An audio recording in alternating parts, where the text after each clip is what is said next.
Good morning, everybody. It's Mama Goose coming to you from my kitchen. It's been a hot minute since I've been on and shared stuff with you. Like, got a little crazy there for a few weeks and I lost a little bit of energy. I'm coming back. And I've got some stuff I want to talk to you about, a little something new that I'm about to dive into.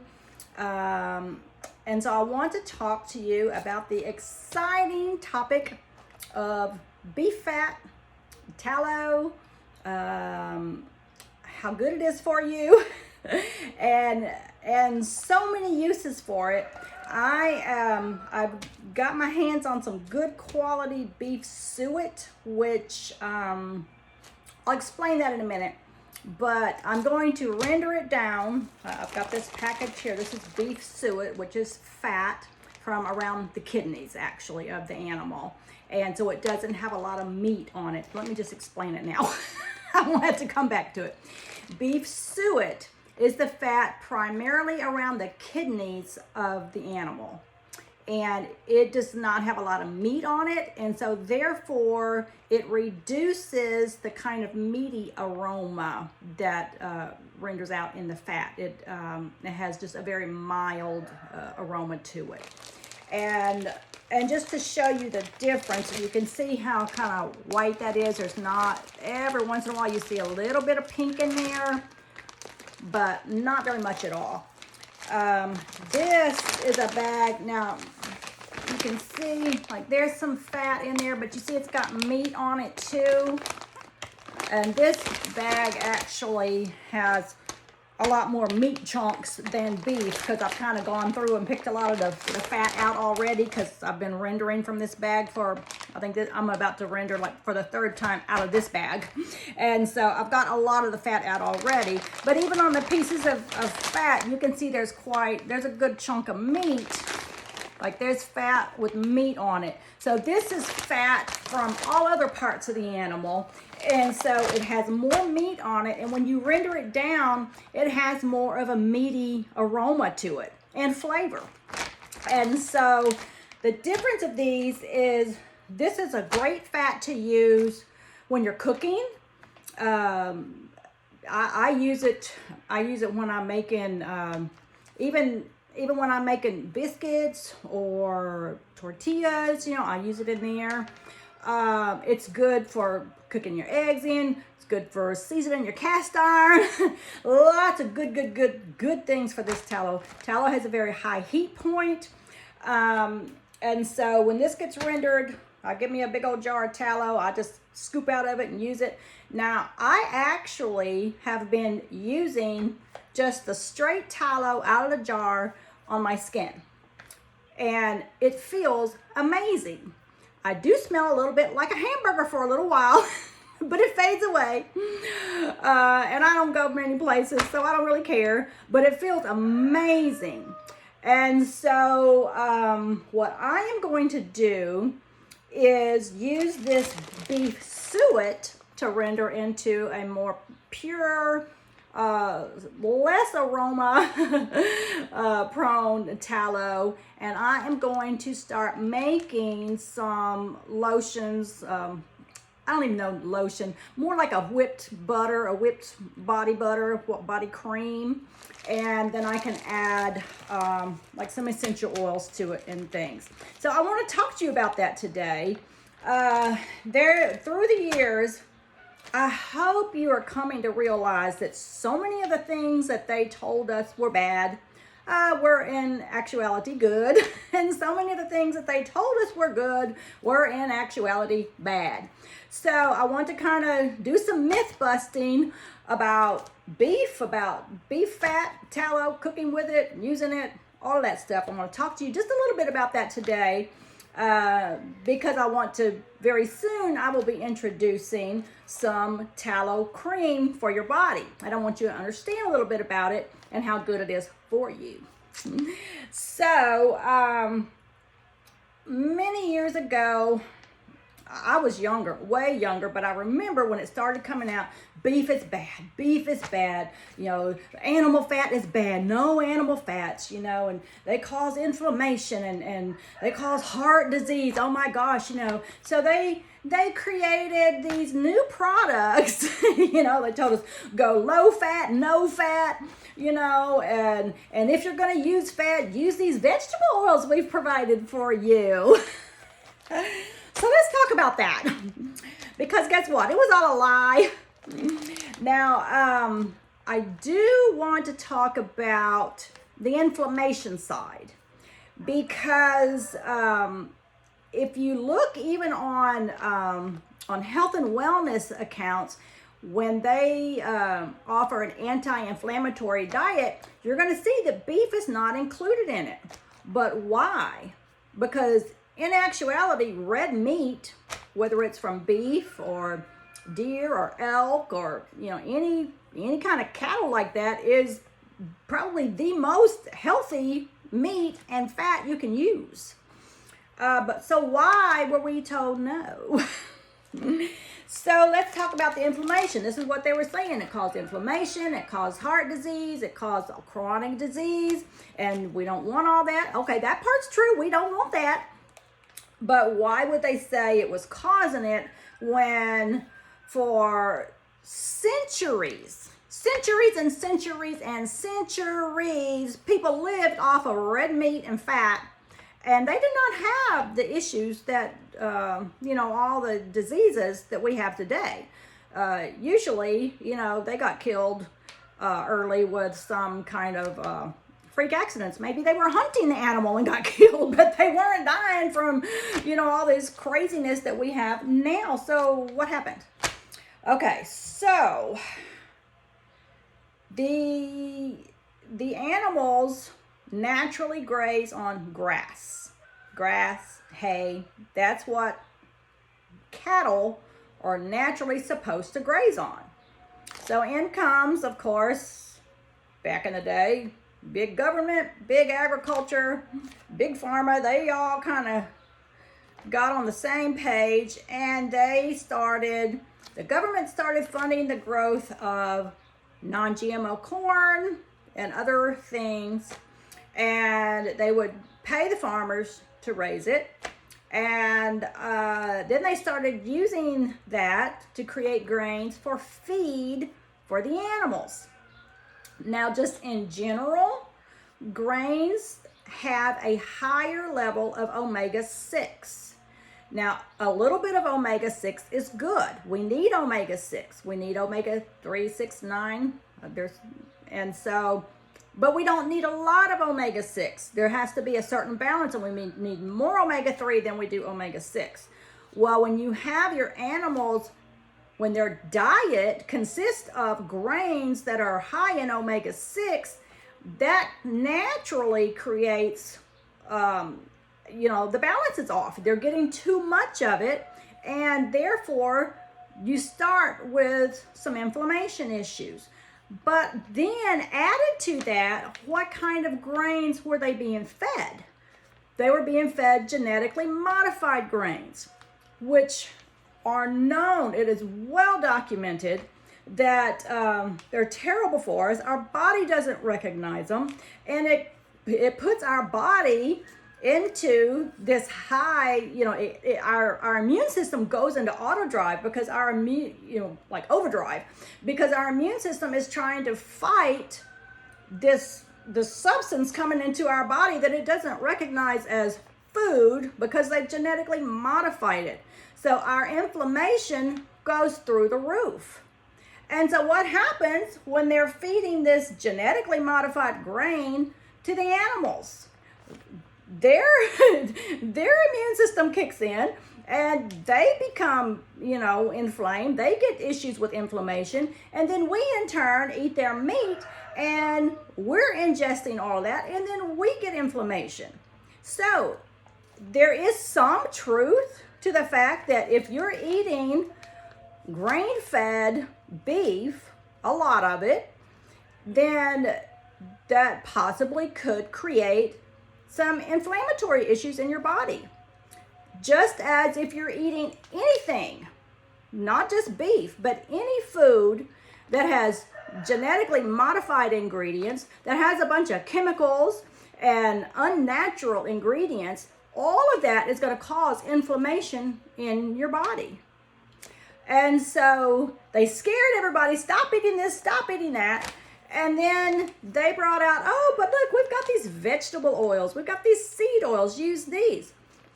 Well, those oils have been, the way they've been refined, that a lot of times they use chemicals to refine the oils that were really more intended for industrial grade oils, and then they refine them, they high heated them, and the whole process causes those vegetable seed oils and the vegetable oils and the seed oils to be to cause inflammation in our bodies. So we're replacing a natural fat because we were told it would cause us to be, have inflammation and chronic disease, but we're actually using something that is way worse. And that's what most of us grew up with. Crisco, vegetable oil for everything. Every recipe you read for the last 50 years probably says to use Crisco, shortening, vegetable oil, everything. Everything you look at the store, what does it have in it? All types of vegetable oils and seed oils.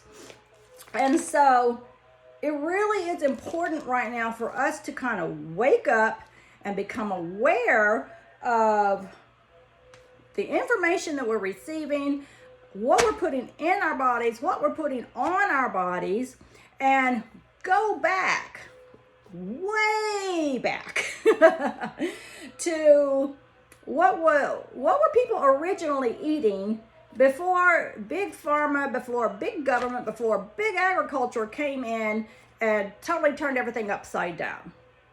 And that's what we need to go back to. And so I have been using this tallow now since about November or December.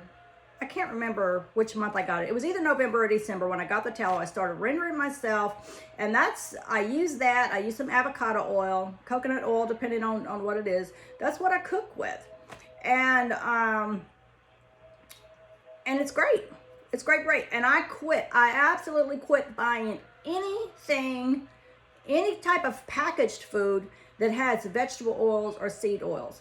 And you have to read the labels, because even products I was buying before that had everything good in it, organic this, organic that, all good natural stuff, and I was buying it because it was good, and I was like, oh, it's got a seed oil, I don't like that, but then I have totally quit. I will not buy anything that has those kind of oils in it.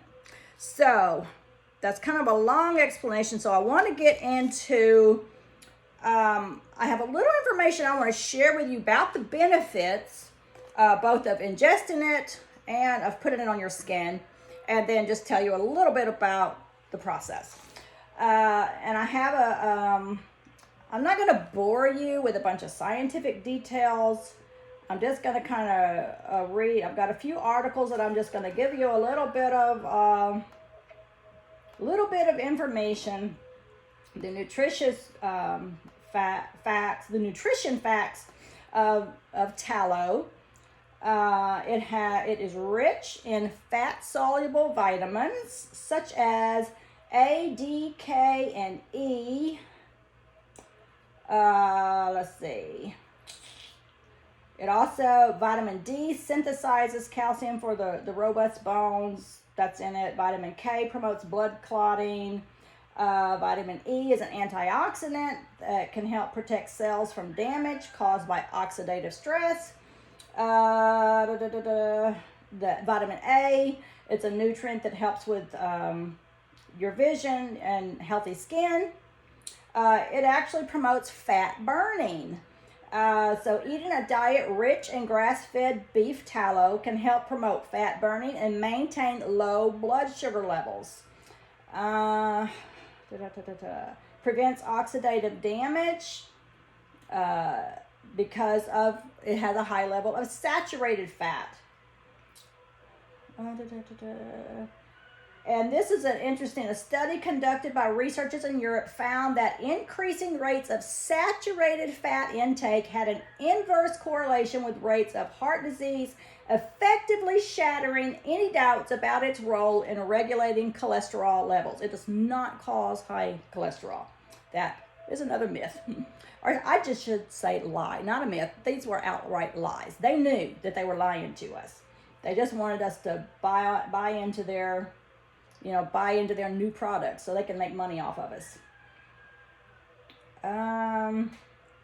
It has a delicious flavor. And let's see here.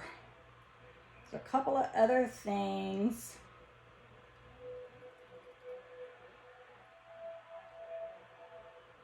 Here's a little thing about vegetable oils. It says vegetable oil. It was talking about the tallow and how it's high in saturated fat. Vegetable oils, on the other hand, are typically rich in polyunsaturated fats. Many years, these were considered to be the cooking oil that you wanted to use, but yet an excessive consumption can lead to an imbalance of omega-3 and omega-6 fatty acids. An imbalance of these fatty acids can promote inflammation, which is a risk factor, a big risk factor for many chronic diseases. Let's see here. And it supports healthy skin. So the saturated fats in beef tallow are very similar. They're very, very close to the fats that are naturally found in our skin. So using tallow-based skincare products can help maintain the skin's moisture, suppleness, and overall health. Here are some uses for beef tallow. It's good for cooking oil. It's good for roasting. It's good for making gravy. I've made gravy with it. Turns out great.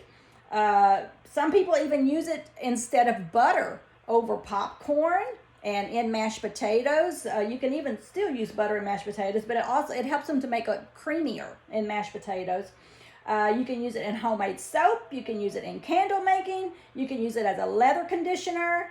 You can season your cast iron with it. I do that. You can use it as a lip balm. That's one thing I'm going to be working on. You can use it as a skin moisturizer. I'm going to be working on that. You can even use it as a deodorant. You mix the tallow with some baking soda and essential oils, and you've got a deodorant. So those are some very interesting uses just for your beef tallow. And I even used it. I had some squeaky hinges, and so I just got a little on my finger and oiled up the hinges on my cabinet and worked it out a little bit, and so it's a natural WD-40. I don't know what the heck is in WD-40, but it don't smell very good. So beef tallow worked great. Let's see. Trying to see if there's anything else that I need to tell you. I think I've basically just covered the major high points. I gave you the bullet points of why everyone should everyone should get off of vegetable oils, off of seed oils, and go to animal fats, avocado oil, and cooking oil, real butter. But it's very, very important that and the meat too, it's the same with the beef, your red meats. Those are the best meats to eat. They should not be off of your list. And organ meats are good too. Very healthy. We have gotten away from organ meats, and I'm very slowly trying to introduce organ meats into my diet, and I absolutely hate them. They're gross to me. Ugh. But they're very healthy. So one way I'm doing that is I've got some capsulated organs that I can just swallow and get it done with. But I also have some ground beef that came with some ground organs in it. And I'm trying to get used to that. It's not terrible. Chance hasn't even said anything. I don't even know that he noticed it. But I think it's more of a thing that I know it's there. I'm cooking it. I can kind of smell it, like in the background. I can kind of get a little hit of it. But I seasoned it up real good. I made tacos with it. I made taco meat with it. So we had taco salads. And I got some and mixed eggs with it. And so that has nothing to do with the tallow, but that's just the beef itself. And these things are things for our health we need to get back to, is my point. Now, the issue is what kind of beef, what kind of tallow, and where can you get it? If it's in the store, it's going to be grain-fed beef unless it says grass-fed. It needs to be grass-fed and grass-finished. Because if they say grass-fed, do you know in the last few weeks or so, they can take it and put it on grain and to fatten it up for the last few weeks before slaughter? And they don't always tell you that. But if it says grass-fed and grass-finished, then it doesn't have grain at all. And that's what you want. You want a cow that has been raised on grass and no grain. And that's the only products you want to use for your beef, for your tallow, for your organs. That's what you want. Now, some stores are carrying some grass-fed beef now, and that's good. The only thing that you don't know is how are they raised as far as the grass.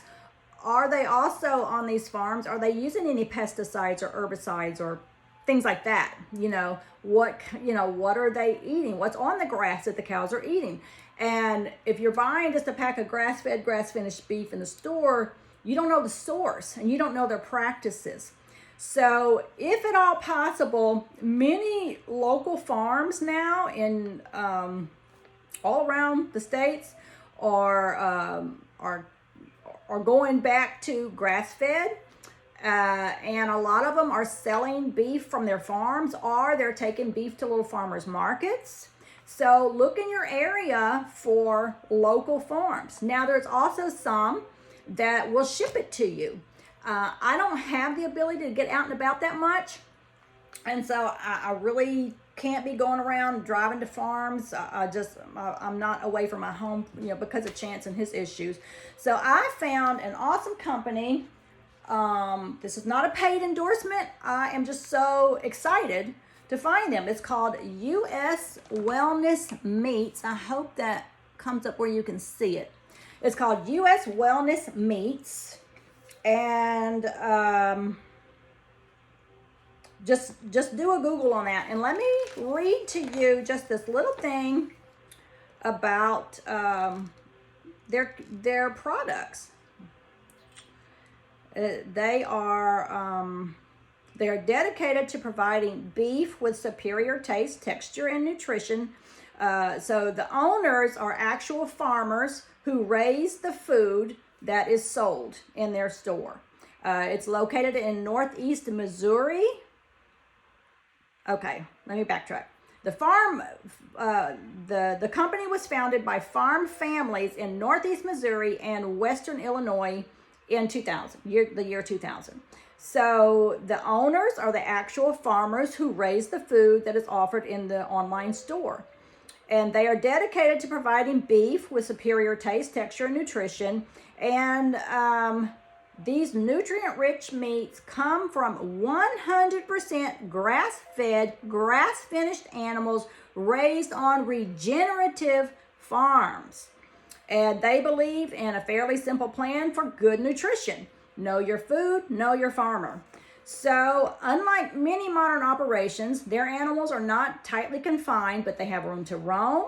They're raised on natural, native grass pastures and stored forages year-round for healthier, starch-free diets. Their farms use no pesticides, no herbicides, no antibiotics, no added hormones, and no GMOs. And they strive to work together with nature as good stewards. This is the kind of company you want to be getting your food from, because they care about what they eat. They care about what you eat. They are working hard to provide good quality, nutritious food that will help you, that will cure you and not kill you. And so I highly recommend, if you can't get out to a farm, look them up. And there's other farms too, but look them up, uswellnessmeats.com. And they have all kinds of different kinds of meat. They have natural pork, pastured pork. I think, let's see, they got beef, they've got pork. I'm trying to see if they have all different kinds of steaks. They have bison. They even have wild-caught seafood. They have grass-fed lamb, pasture-raised poultry. They have rabbit. And they have bones for cooking. I got some beef bones and some pork bones, and like a little ham shank thing to make some bean soup. And I got the suet. They have beef suet, lamb suet, and they have pork lard. I got me some pork lard too, because that makes that goes great in tortillas and pie crust. And I think I could probably even pop Chance's popcorn in it without it tasting too strong. I'm going to try it and see. So anyway, that's why I've switched to these products. Now, I want to tell you, as you start switching from the synthetic stuff that we're used to, that we have been raised on, it is a transition, and the natural stuff is way different. And because it's different than almost everything we were ever raised on, our first instinct is to reject it. Like, oh, no, that's not right. But the problem is, it is right. It's the way things should have been all along. But our taste buds and our smelling, our sensors, they're all off because of all the synthetic stuff that we're used to. So we're used to potpourris and air fresheners and body sprays and perfumes and lotions that have loads of synthetic fragrances, which are neurotoxins. They're hormone disruptors, and they're terrible for us. Many of them are carcinogens. They wreak havoc in our bodies, but that's what we're used to. We're used to those smells. We're used to the way it all feels. And even like with the different cooking oils, we're used to that, the way, And so when we start switching, you need to understand that there is a transition. When you use natural products, when I first started smelling essential oils years ago, I hated them. I was like, oh my gosh, these smell awful. Well, why? Because I was heavy into the canned potpourri spray. I had my favorite potpourri sprays. I had those body sprays. I smelled like berries and flowers, but not even real berries and real flowers. All this sweet, icky, synthetic stuff. The shampoos, the body lotions, the body sprays, the house sprays, the plug-ins, all that awful, awful, horrid stuff. That's what I was used to. So when I first started smelling essential oils, I was like, ugh. But essential oils is nature. That's really what nature smells like. Essential oils are concentrated nature, but when you use them in small amounts, you get nature's aromas, real aromas. When you use a beef fat, you are going to get in your cook, there is a slight meaty, hamburgerish aroma, even a flavor, when you cook your eggs and stuff, but it's a hint, but it's different. When you put I bought several years back, before it was really such